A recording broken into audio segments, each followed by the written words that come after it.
Hurricane Helen was sending a lot of rain to my area. Now, it wasn't anything too serious in my neck of the woods. However, it was enough to give us 2 weeks straight of depressing, melancholic British weather.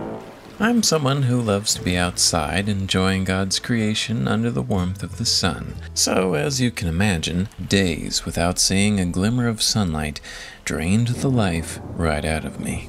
My grandfather once gave me some advice. He said, "If you start your morning by eating a live toad, your day can only get better from there."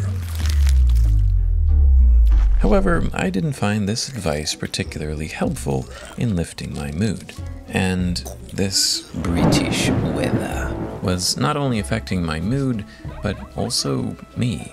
I found myself neglecting my coffee in preference for tea. Not only that, but my skin was becoming paler than the sky. But just as things were looking bleak, I got an email.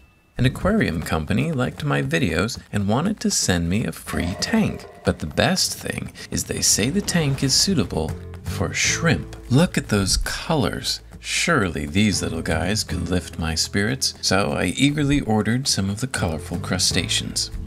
With the shrimp on their way, I unboxed my free aquarium. The aquarium company made some interesting packing choices, but the tank seemed pretty cool. It came with a built-in light, an undergravel filter, and everything needed for an aquascape, like sand, volcanic rocks, some decorative rocks, and a fake plant.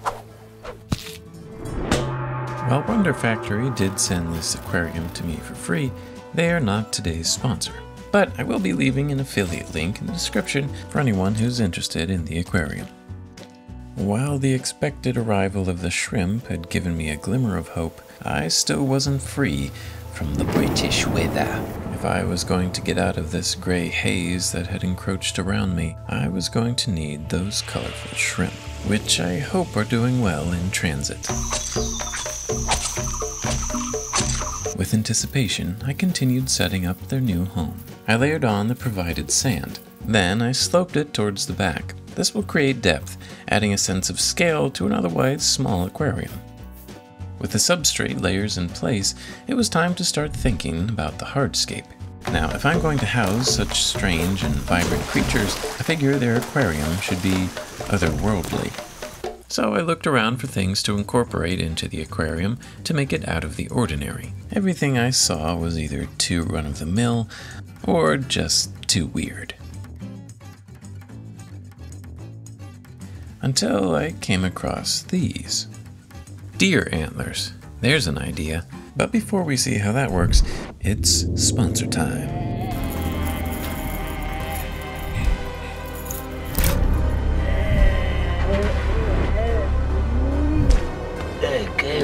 What's going on? Meatloaf, my wife has turned into a zombie. She ain't no zombie. She's just sleep deprived. What? She couldn't sleep at all last night because you were up with the light on. Oh.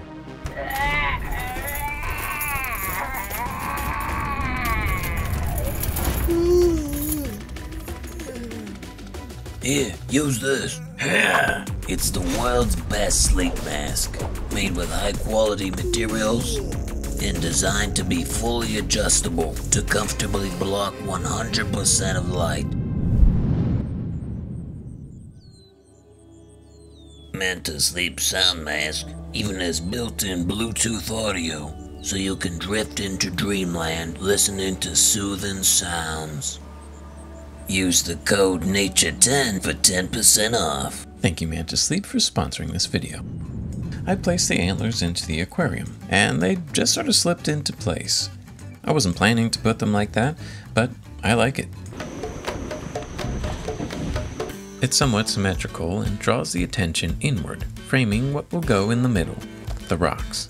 Building up the hardscape is one of the most important parts of any aquarium. It's essentially the furniture for the animal's house. After a few minor adjustments, the hardscape was looking like a scene from another planet, prime for its alien-like inhabitants.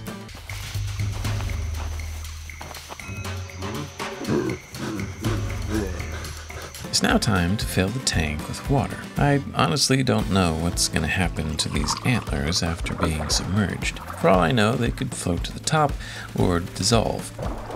No issues so far, but only time will tell if this was a good idea or not. No aquarium of mine is done without live plants, so I put in some seaweed, some in the back, middle, and foreground. This seaweed would later grow way out of control, but I didn't know that at the time.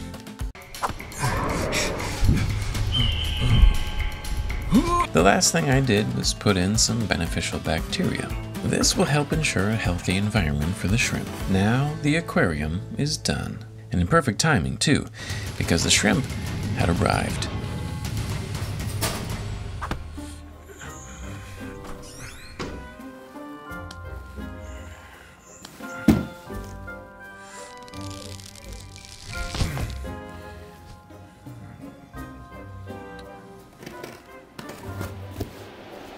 They were magnificent. Like precious gems fixed on a crown of jubilance, their lustrous colors radiated beams of gladness, restoring a smile to my face.